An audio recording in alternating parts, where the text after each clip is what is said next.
Good morning guys. ഞാൻ ഇന്ന് 4:30ക്ക് എണീറ്റിട്ടുണ്ടായിരുന്നേ. പ്രയറൊക്കെ കഴിഞ്ഞ് കഴിഞ്ഞിട്ട് ഞാൻ ഉറങ്ങുവേ. ഉറങ്ങിക്കഴിഞ്ഞ് ഒരു 7:30 ആവുമ്പളാണ് ട്ടോ ഞാൻ എഴുന്നേൽക്കാറുള്ളത്.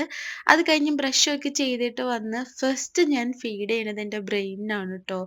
ഞാൻ വലിയൊരു ബുദ്ധിമാനോ ബുദ്ധിമതിയോ ഒന്നും അല്ല. എന്നാലും ഈ ഒരു റൂട്ടീൻ ഞാൻ കുറേ നാളായിട്ട് ഫോളോ ചെയ്യാറുണ്ട്.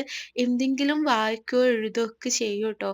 ഒരു 10, 15 മിനിറ്റിനത്തേക്ക് ഇങ്ങനത്തെ ഒരു കാര്യം ചെയ്യണത് എന്തുകൊണ്ടും നമ്മുടെ ഒരു ലൈഫ് സ്റ്റൈലിന് അത് നല്ല രീതിയിൽ ചേഞ്ച് കൊണ്ടുവരും ട്ടോ.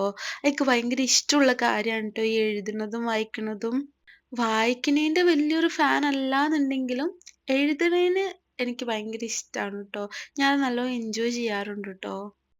ഓരോ ദിവസവും പുതിയ ഓരോ കണ്ടന്റ് കണ്ടുപിടിച്ചിട്ടാണ് ട്ടോ ഞാൻ ഈ എഴുതുകയും വായിക്കുകയൊക്കെ ചെയ്യണത്. അപ്പം നമുക്കൊരു മടുപ്പും ഉണ്ടാവില്ല. പുതിയ പുതിയ കാര്യങ്ങൾ നമുക്ക് പഠിക്കാനും പറ്റും ട്ടോ. ഈ കാര്യങ്ങളൊക്കെ കഴിഞ്ഞ് കഴിഞ്ഞിട്ട് ഞാനൊന്ന് ഫ്രഷ് ആയിട്ട് ഫുഡ് ഉണ്ടാക്കാൻ തുടങ്ങാറുള്ളൂ ട്ടോ. സാധാരണ നോർമലായിട്ട് ഭയങ്കര ലൈറ്റ് ആയിട്ടുള്ള ഫുഡാണ് ഞാൻ ഉണ്ടാക്കാറുള്ളത്.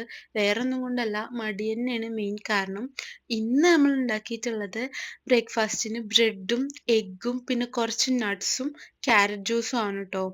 ഇത് തന്നെ അത്യാവശ്യം വയറ് ഒരു ഉച്ചവരെയൊക്കെ നിറഞ്ഞിരിക്കാനുള്ള ഒരു ഐറ്റം ഉണ്ട്.